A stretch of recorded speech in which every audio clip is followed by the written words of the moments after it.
Tell them that off the record someday. No.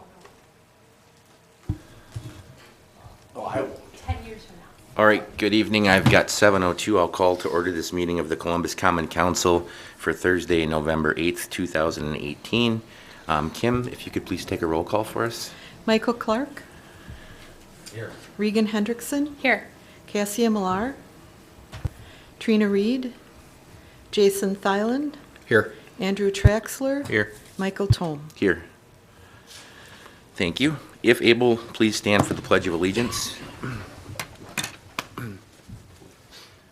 I pledge allegiance to the flag of the United States of America and to the republic for which it stands, one nation, under God, indivisible, with liberty and justice for all.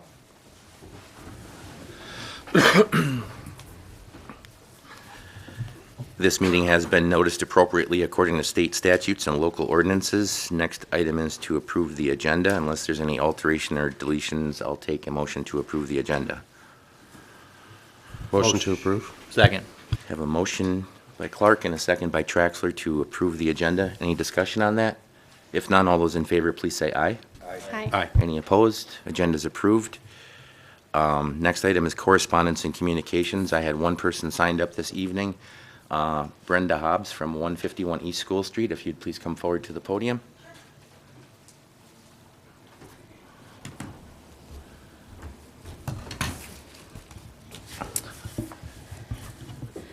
So tonight I wanted to discuss the 2018 construction project. I am located on the corner lot, which some of you may know. So pretty much all summer I've had construction going on and gave me a little bit of a unique perspective, you could say. When I say I was surrounded by correct construction, I mean it. So from my perspective, I am disappointed in how the project was run. When the traffic sign was removed on the corner of Water and School Street, the sign was taken, but the hole was not filled in, leaving a hole in the ground that I had to buy dirt for to fill it in. When the utilities came to do their work, they left tire tracks backing quite a few feet up onto my property. It wasn't until I called to inquire if someone was going to fix the damage that someone came out a couple of weeks later. They didn't level out the tracks, but they did put down seed. I came home to someone lying down in my yard taking a nap. Yes, they were wearing a construction vest. Tubing and green pipes were left in my yard. To clarify, the piping is on my side between the sidewalk and the house. So in order to mow my lawn over the weekend, I would have to move the green piping onto the other side between the sidewalk and the street. I also recommend that you do let people know it would be closer to a month before they have access to their driveways. The time from tearing up, leveling, laying out the guides for the concrete, pouring concrete, and dry time is closer to a month. Also, when you say that people will have access to their home, I would recommend that the level guides that were up for a couple weeks that stand a couple feet high, that you leave a gap because either people have to step over or crawl under to have access to their homes. Okay. And I feel that was an accident waiting to happen. My husband caught his foot when he was trying to go over carrying groceries. I'm also a little disappointed with how the project leadership and lack of responsibility and integrity of some of the people on this project have shown to me. During the final stages of the project, someone came up to my house and cut down the landscaping without permission or notification to us, the homeowner. I was a little surprised to come home and find front, side, and backyard, many things were cut down. I spoke with a representative from Forest Landscaping on a Monday about the damaged landscaping. He thought maybe someone had made a request and that they just went to the wrong house. He said he would look into it and would call me back, but he never did. Always contractors never returned my calls at all. By Friday, no one had called me back.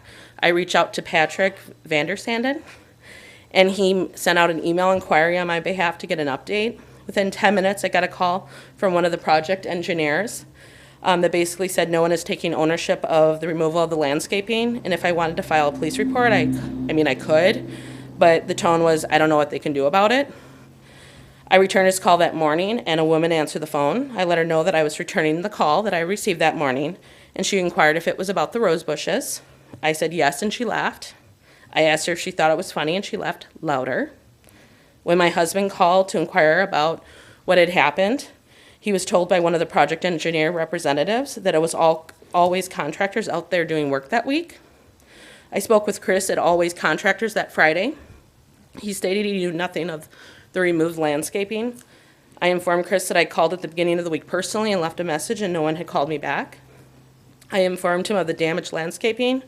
Chris was very specific on the phone with me, wanting to know which house on the corner of Water and School Street I was, because there are 2 of us. He said it wasn't anyone on his crew, but I was told it was his team that was out there doing work that week. He was adamant that it wasn't his crew, but here are the questions that I have. What did it matter which house I was if no one was out there and they didn't do it? Why, if you know absolutely nothing about it, don't you offer to ask your crew who was out there to see if they saw someone who did do it? But nope, all I got was it wasn't him or his crew. I did speak to Patrick after these calls. He told me that there would be a meeting the following Thursday and he would ask on my behalf. And the finding is no one did it. Clearly Columbus has a gardening bandit out there that's destroying landscaping all on their own. What I wanted was simple, an apology. After all, I'm potentially a paying customer. $6,291 when this is all done. Someone made a mistake. I wanted the rose bushes that to be replaced that weren't coming back, and any replacement of other plants that aren't going to grow back in the spring, because I don't know if some of them will come back or not. Clearly, that's probably not going to happen, so you may want to rethink who you hire for your next project. You should warn people that you represent that at the start of any project, they need to take pictures of their homes before, during, and after. Notify someone immediately when something goes wrong, because waiting for someone to do what's right is probably not going to happen. And fill out a police report if any damage is done to their property. And it doesn't matter what assurances you may have, but in the end, it really doesn't matter. Because if it was the subcontractor, the contractor, or the project engineers, you voted to do this project, you chose who you hired, you were responsible what they chose to do or not to do or how they acted. I'm not looking for an apology anymore. I frankly, honestly, probably wouldn't believe it. They had weeks to apologize. Honestly, I feel you should fix it. They were hired by the city. Just because they won't take accountability for their actions doesn't matter. They were hired by the city. If this happened to your home, how would you feel? And how would you expect to be treated? Being a corner lot, I got hit kind of double more ways than one. I guess at the beginning of this project, one of the questions that were posed was that the corner lots may get a reduction because they're getting hit twice. I don't know if that's going to happen tonight. I still hope it will. Yes, we get a little bit longer to pay the bill because it's a little bit higher, but $6,291 is a lot of money for any family to pay. And to be honest, I feel like I got flipped the finger on this project and you stuck me with the dinner bill. And I do have some photos for you if you'd like to see them.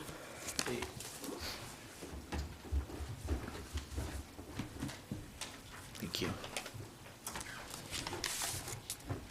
Thank you for tonight and have a good night. You want these back? No. Okay, thank you.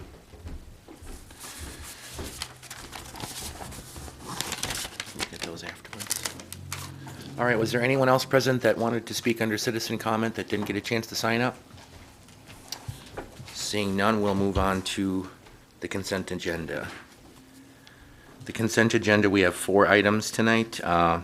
We have the regular meeting minutes from October 16th and the COW meeting minutes from October 16th. Also a picnic license from Blue Jean Nation for Fireman's Park Pavilion on November 29th, and a picnic license for the Columbus Area Chamber of Commerce for the Stop Shop and Sip Wine Walk, which is November 24th. From 12 to 5, we had an amended picnic license at our desks to include 2 additional places. Are there any questions on any of those items? If there are no questions, I'll entertain a motion from the council to approve the consent agenda. Motion to approve the consent agenda? Second. Motion and a second to approve the consent agenda as presented. Any discussion on that? If none, all those in favor, please say aye. Aye. Any opposed? Consent agenda is approved. On to new business number 1 then. Consider and take action on the bids for sanitary sewer collection system improvements. Went through the last committee of the whole. I believe the recommendation was for Visu Sewer Incorporated in the amount of $68,215.90. Any questions on that? Jason's here to answer them. If there are no questions, I'll entertain a motion from the council.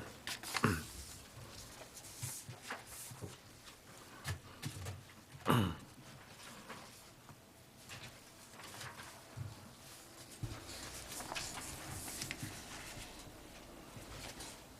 right, I'll go ahead and make a motion to approve the bid for Vizu Sewer Inc. for the amount of $68,215.90.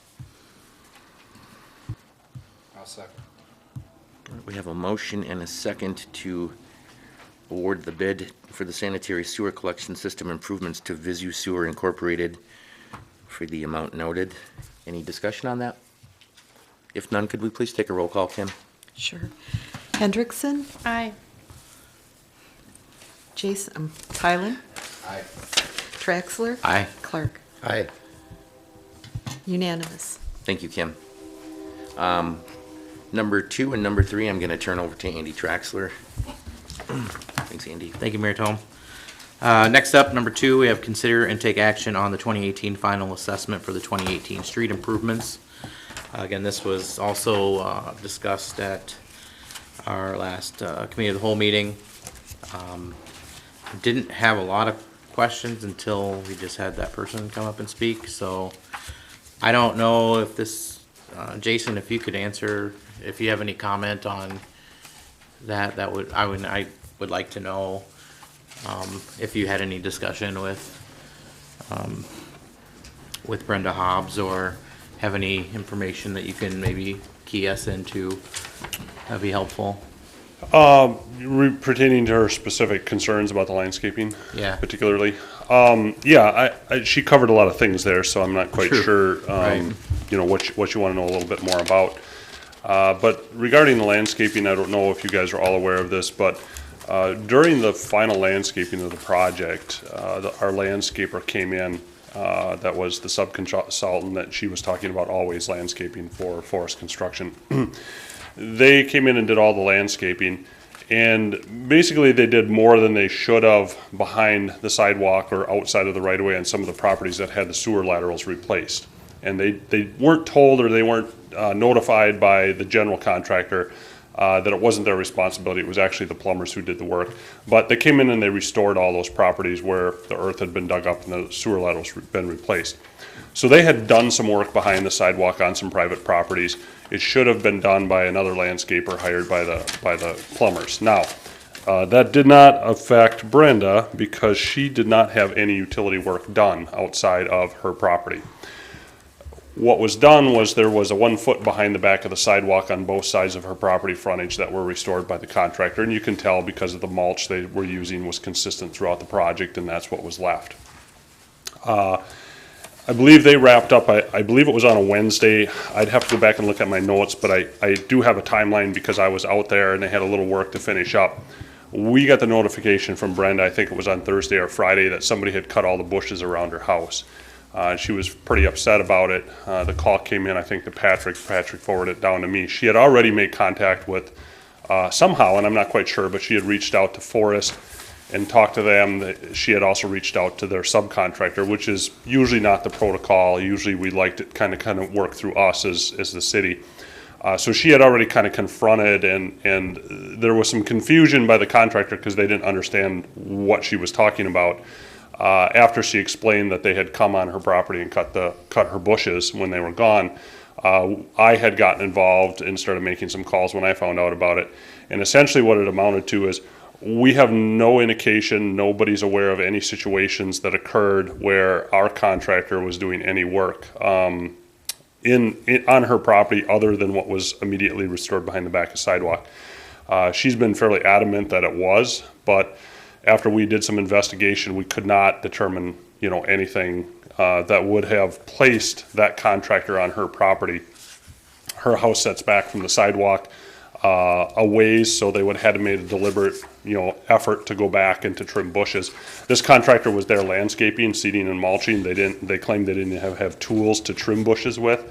That contractor had also indicated that in that particular day, they did observe a truck with a brush chipper, a white a smaller white pickup like a landscape truck there. They didn't know who it was, but it wasn't theirs. So I don't know if that's obviously made up, but again, it's a lot of hearsay, you know, what they're telling me.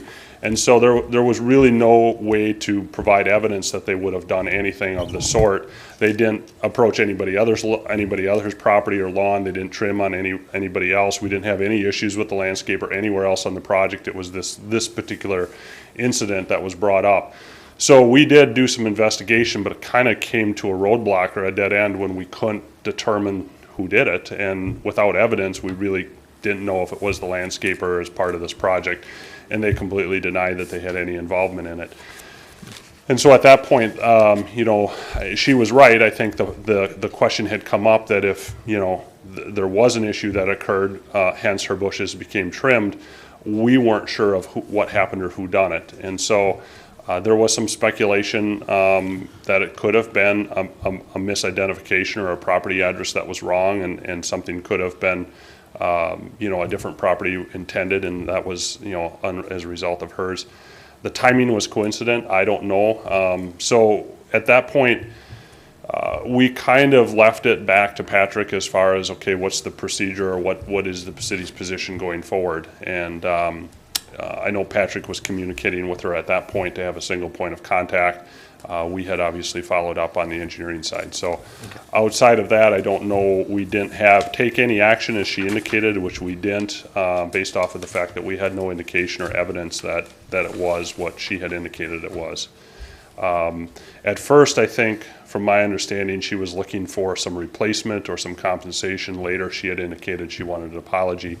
But I think at this point, nobody understood, you know, an apology for what if we couldn't identify that it was actually done by the contractor. So, you know, it was unfortunate. It was kind of a mystery. I still think it is kind of a mystery at this point, and that's kind of, I guess, where we left it. So, you know, I certainly feel for her. I know, you know, I don't know what her bushes looked like ahead of time. It appears like they had been trimmed. I don't know that it was that they were removed or damaged, you know, but they look like they had been pruned. Again, I don't know. So unfortunately, you know, our action was just, I guess at this point, we didn't know what to do. Okay. Yeah, I can assure you this is the first time I've heard about this, and I'm imagining that's the same for Alderman Clark and Tylen and Hendrickson. Mm-hmm. I don't know if Patrick had the opportunity to share this information with Mayor Tolm or not, but yeah, there are other recourses for her if she truly, you know, feels like she was done damage by the city. So I would recommend she take those actions if that's what she's looking to do, I guess. And then I'm just looking at the total final assessments per parcel. I'm seeing, it's just kind of weird because you have it split up. She has some assessment on the top section and an assessment on the bottom section. Is that just because of she has frontage on each street? Yeah, there's two properties, and the way we set up the special assessment was there's a schedule for Water Street and a schedule for School Street. So again, if you look at it, there's two properties that are highlighted, particularly 351 South Water and 151 East School. Those are the two addresses that obviously have that double frontage situation that she referred to. So we did split up the assessments to have one unique to each roadway. As a result, you know, she had indicated it was 6,000 something. I just ran the math. I didn't come up with quite as much as she did, so I'm not quite sure. $5,042.89. Yeah, that's what I had come up with as well. So is that the amount, the 62? Is that what we probably did in the preliminary, or? It very well could have been, and I didn't cross-reference it back to the preliminary, so that might be the number that she was referring to. But again, many of these assessments came in with, you know, a slight change. Some were a little higher, some were a little lower. Okay. All right. Does anybody have any questions on the final assessment report for Jason? I mean, it appears to me that, you know, if indeed that she was told 6,200, I mean, there was some concession made for having a, you know, two frontages, so. No, I don't think that was the situation, Andy. If she had the indication that it was more from the preliminary assessment, it was probably just less of a driveway apron or a reduced quantity that would have reduced the overall cost. There are two properties here and they both are assessed the double frontage. That methodology was used at the beginning when we discussed doing the preliminary assessment. It was also used in 2016 where the properties that had double frontages were assessed, and I think we have 4 properties in 2016. And so we carried that same methodology forward to be consistent throughout what we had previously done, which was the direction from the council. The benefit that gets applied to the corner properties in 2016 and in this particular assessment is there's a credit given on the storm sewer for the double frontages. And so there is a credit that's given, but it's not actually on the curb or the sidewalk component. It's actually on the storm sewer side. So that's where you would see it in here as well. Okay.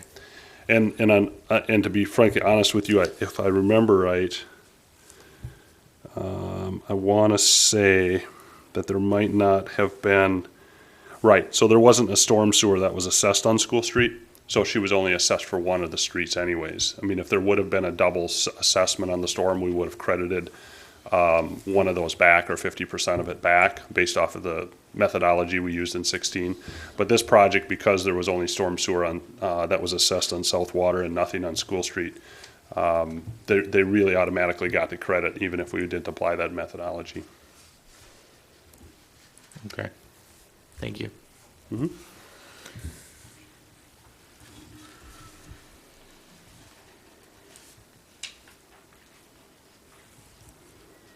All right. Questions for Jason? All right. Be looking to entertain a motion to approve the 2018 final assessments for the 2018 street improvements. So moved. Okay, I have a motion and a second. Any more discussion?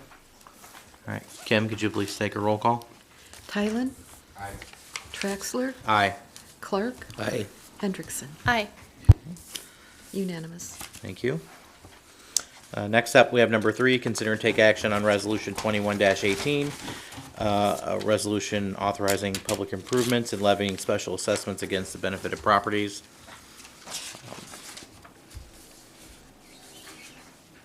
This is how we have the power to assess that, to bill for those assessments essentially. So unless there's any questions, looking for a motion to approve that resolution. Motion to approve resolution 2118. Second. Okay, motion and a second. Any other discussion? All right, seeing none, Kim, if you could take a roll call. Traxler? Aye. Clark? Aye. Hendrickson? Aye. Tylen? Aye. Unanimous. Mayor Tone? Thanks, Andy. All right, on to number 4 then, which is consider and take action on East James Street railing final plan. The only thing I see in our packet is 2 pages of pictures for the design. No cost. I think that we got some verbal estimates last time and they may have changed a little bit, so I guess this is what we're approving. The final plan. Any questions? How much is it gonna cost? If I recall, it was about $6,800. And then, Yeah. are we gonna get it done this year? My understanding was that hopefully it's worked on already and that by the final approval, it'll be in shortly, we're hoping. Okay. That's my understanding anyway. All right. Any questions? I just wanted to clarify, I think at one point during the discussion when the designer was here, we talked about the fact that the red bud tree on this depiction isn't quite what the final product will look like. I just want to state that I really hope that's the case, because I think we'd all like to see a red bud tree in bloom. So I'm a little worried about that in the final product, but I trust that it'll turn out okay. I think Trina mentioned that as well, so. Any other questions, Andy? It's more of a comment. I don't know if they're just showing this page because of the panels, if we're just approving the panels, because we had discussed before the design, there's gonna be gaps in here for us to go, for pedestrians to get through, so I'm just a little, I don't know if I'm approving the railing and all of it's entails by this picture, or if I'm approving what we talked about and understood at the last meeting, so. I think there was also discussion about, instead of having all three of these repeated, that they would have the separate designs on each piece, instead of having one of each of the three, if I remember that from a month ago. So,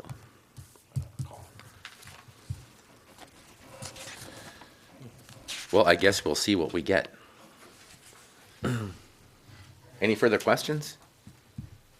Anyone want to make a motion to approve the East James Street railing final plan?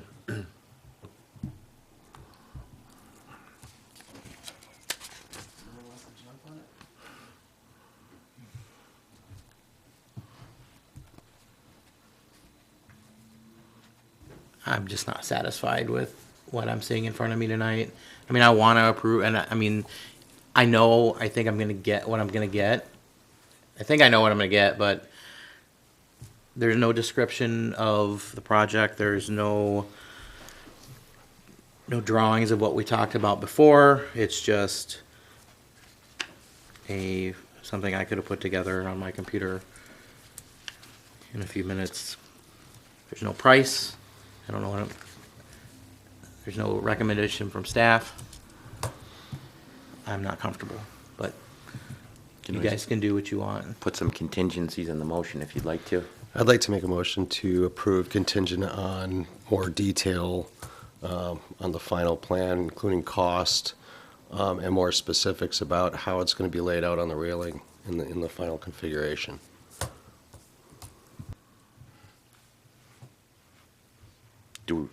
How are you going to verify that, I guess? If we're going to approve it tonight with the contingency, do you want to do a cost not to exceed? I don't know if there's a contract between us and the manufacturer that's going to verify the redbud tree appearance. I don't know what, yeah.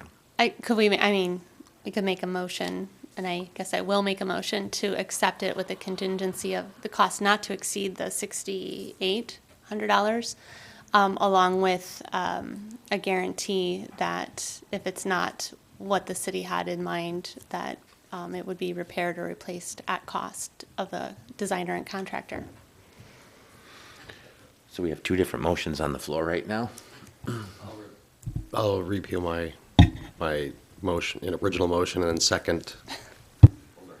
Okay.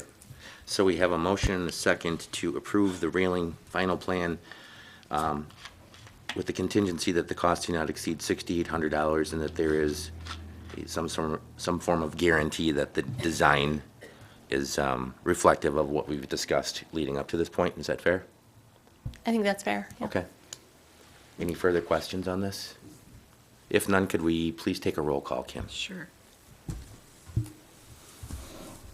Clark, Aye. Hendrickson, Aye. Tylen. Aye. Traxler, Aye. unanimous. Thank you. I'm going to turn it back over to Mr. Traxler for number 5. Thanks, Mayor Cohen. That is the person sitting in the crowd. Yeah, thank you.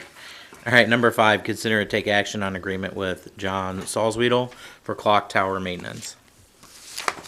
We talked about this a few times, most recently at the committee of the whole meeting. We're looking to enter into a contract with Mr. Salzwedel to be the one who is the caretaker of our wonderful clock. I just can't find it in my packet. Oh, there it is. Okay. So, there's an amount per month, $200, and there's an $30 per hour for work done to complete services over and above regular inspections. I believe Attorney Johnson put this agreement together. Sort of. Sort of, okay. Attorney Johnson, have any issues with the agreement? Any concerns? No.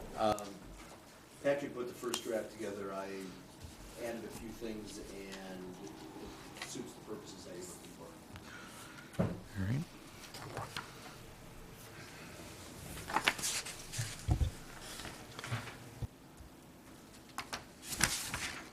All right.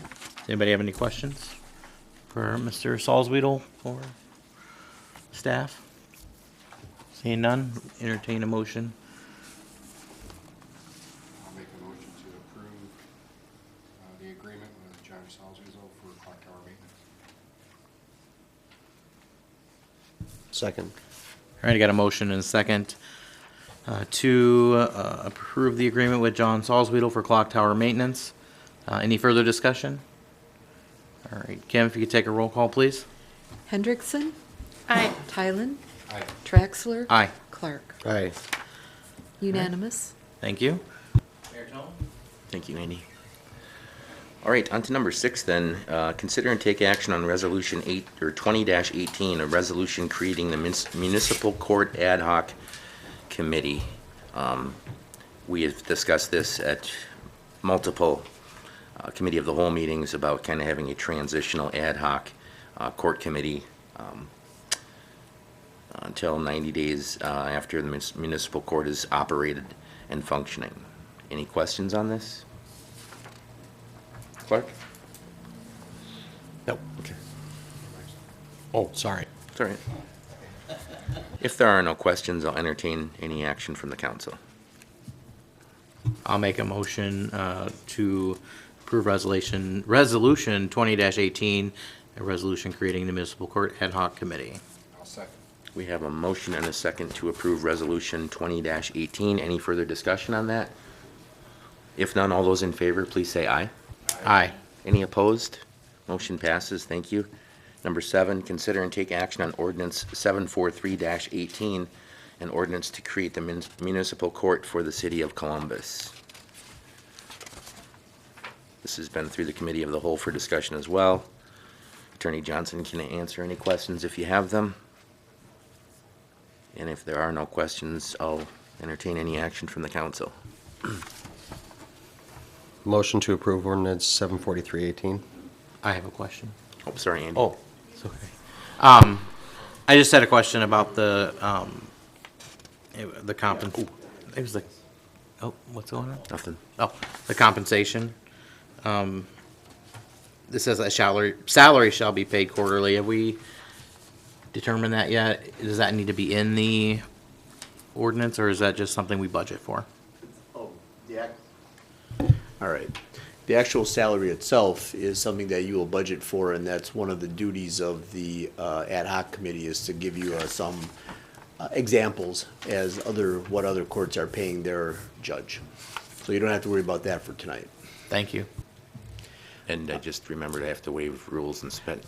Kim just pointed that out to me as well, Suspend the rules, that, yeah, they have to go through your normal process for this. Okay. Who made the motion? Clark? Will you withdraw your motion?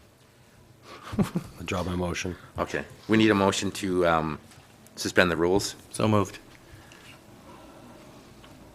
Second. Motion and a second to suspend the rules. Any discussion on that? If none, all those in favor, please say aye. Aye. Rules are suspended. Would also need a motion to waive reading. Motion to waive a reading. Second. We have a motion and a second to waive the reading. Any discussion? Seeing none, all those in favor, please say aye. Aye. Any opposed? Now we can entertain a motion to adopt ordinance 743-18. Motion to approve ordinance 743-18. I'll second. All right, we have a motion and a second to adopt ordinance 743-18. Any discussion on that? If not, let's please take a roll call, Kim. Traxler, Aye. Clark. Aye. Hendrickson, Aye. Tylen. Aye. Thank you. Unanimous. Number 8, consider and take action on the applications for operators licenses for July 1st through June 30th, 2020. We had 2 listed in the packet, and we have an additional for this evening. It would be Katie Weiss, V-Y-S-E, Nicole Louie, and Tatiana Bueller. Any questions on that? If none, I'll entertain a motion to approve those new operators licenses for July 1st, 2018 to June 30th, 2020. So moved. Second? Motion is second to approve the operator's licenses as read. Any discussion on that? If none, all those in favor, please say aye. Aye. Any opposed? Operator's licenses are approved.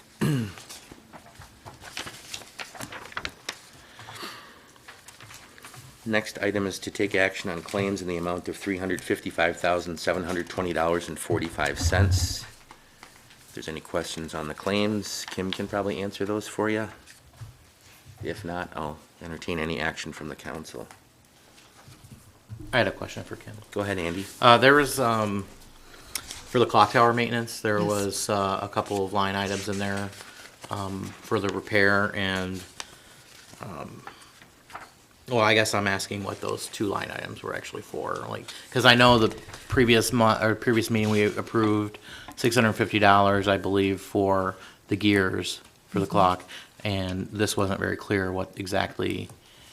It's my understanding it was for repairs, for repair work that was actually done on the clock. There's two separate line items, is it? Right, he came 2 separate times. Okay, all right. Thank you very much. You're welcome. Any other questions? If not, I'll entertain any action.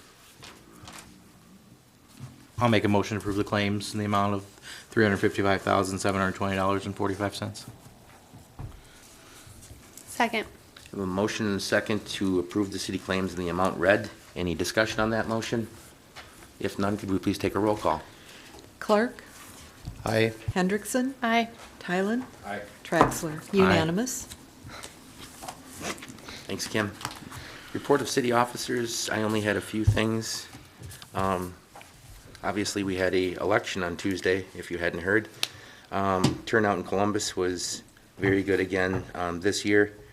With the total number of registered voters, which is 2,994, we had 2,443 ballots cast on Tuesday, which is about 81.5% turnout, which is very good for a midterm election. In comparison to 2014, there were about 2,200 votes, or a little bit less. So there are about 250 people who registered or updated their registration on the day of the election. Overall, Pat, who's not with us tonight, said that it was a very long day, but people were very patient. There were lines pretty much all day long, including at 6:30 in the morning before the polls opened. But she reported that things went fairly smoothly. So I wanted to thank Pat and the election inspectors and her crew for doing such an outstanding job with such a huge turnout. So, and there was also an election at the library for the first time. The first official kids vote was an idea that I had kind of brought up to Megan Meyer when she was here, and she implemented this in the library. I think there was about 130 kids that showed up. They elected Elephant and Piggy to governor and lieutenant governor. Albus Dumbledore to Attorney General, Curious George is the Secretary of State, and Scrooge McDuck is the State Treasurer, and Pete the Cat is the U.S. Senator. Pikachu is our District 6 State Representative, and Dogman is the County Sheriff. So it sounds like it was well received. I got some good feedback from parents, just getting kids into the exercise of voting. So thanks to the library for doing that. That's all I had. Ken, did you want to add a few things? Yep, Patrick gave me his report. He also would like to express his appreciation to interim city clerk Pat Gable and the election workers for their efforts this election season. This is Patrick speaking now. I understand that the election process went smoothly on Tuesday, even with a large turnout. The process for all of the early and absentee ballots went very well. One more week is scheduled for curbside leaf collection by the Public Works Department. That'd be the week of November 12th. And he also would like to thank Council President Andy Traxler, DOT Secretary Dave Ross, State Senator Scott Fitzgerald, and those businesses in TID 4 who attended the ribbon-cutting ceremony for the construction of the new Hall Road last week, Friday. It was a brief yet important celebration of the development progress in that area of the city. And that is the administrator's report. All right. Thanks, Kim. You're welcome. Anyone else have anything to add? Yeah, I do. I just I wanted to just take a moment to thank Mayor Tome, staff, the municipal court liaisons that worked really hard, and we're in the trenches when we were trying to move the court to Columbus. And I think when we get the court here and we're up and running, I think it's going to be a positive impact on Columbus. And I'd also like to point, say thank you to the supporters we did have currently on the municipal court that did want to move the court to Columbus and were outvoted. So thanks to everyone. I mean, this was a lot of work and we have more work to do, but I think we're on the right track. So, thank you. Thanks, Andy.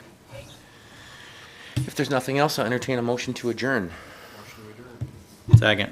We have a motion and a second to adjourn. All those in favor, please say aye. Aye. Any opposed? We stand adjourned, and we will not be returning for the committee of the whole this evening. Thank you.